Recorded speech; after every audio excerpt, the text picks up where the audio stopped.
तो आज अपन कर रहे हैं illustration number 2। At what price per unit volt part number A32 be entered in the store laser if the following invoice was received from a supplier. आपको बतानी है price per unit, बतानी है पार्ट नंबर A32 की। ठीक है, ये आपको और डिटेल्स दे रखी इनवॉइस के बारे में। 200 यूनिट्स आपने खरीदी एट द रेट ऑफ ₹5। 1000 हुई इसकी कॉस्ट, 20% आपको डिस्काउंट मिल गया। ठीक है, तो ये 800 रुपये हो गई कॉस्ट। जीएसटी है 12%।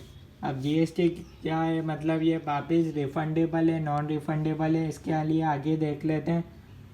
Document substantiating payment of GST are enclosed for claiming input credit, यानी कि ये 12% का आपको क्रेडिट मिल जाएगा, तो अपन इसको कॉस्ट का पार्ट नहीं बनाएंगे। तो टोटल कॉस्ट अभी तक अपनी आई क्वेश्चन नंबर 2 में अपने पास टोटल कॉस्ट रहेगी अभी तक 800 रुपये। ठीक है, परचेज प्राइस रहेगी 800 रुपये।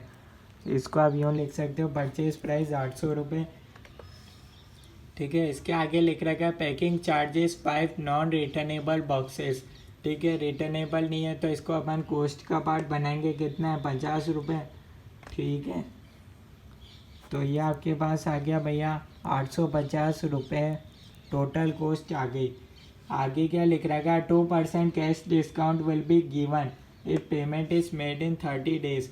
अब अपन को क्या करते हैं, कैश डिस्काउंट को भैया अपन कंसीडर नहीं करेंगे फॉर वैल्यूएशन ऑफ मटेरियल। ठीक है, कैश डिस्काउंट कभी भी कंसीडर नहीं होता है। ठीक है, इसलिए ये 2% का कोई एडजस्टमेंट अपन को नहीं करना। ठीक है, और नहीं इधर कर भी रखा है। ठीक है, तो 850 रुपये हो गई भैया टोटल कॉस्ट।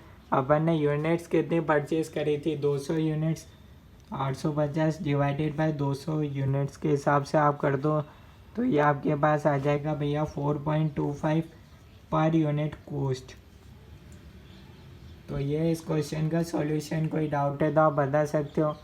ठीक है, कैश डिस्काउंट का अपन को कोई भी एडजस्टमेंट नहीं करना रहेगा। ठीक है, इंटरेस्ट और फाइनेंस चार्जेस या नोट भी लिख रखे हैं, cash discount is treated as interest and finance charges as it is not considered for valuation of material. तो ये इस क्वेश्चन का सॉल्यूशन। ठीक है, कोई भी डाउट है तो आप कमेंट्स में लिख सकते हो। ओके।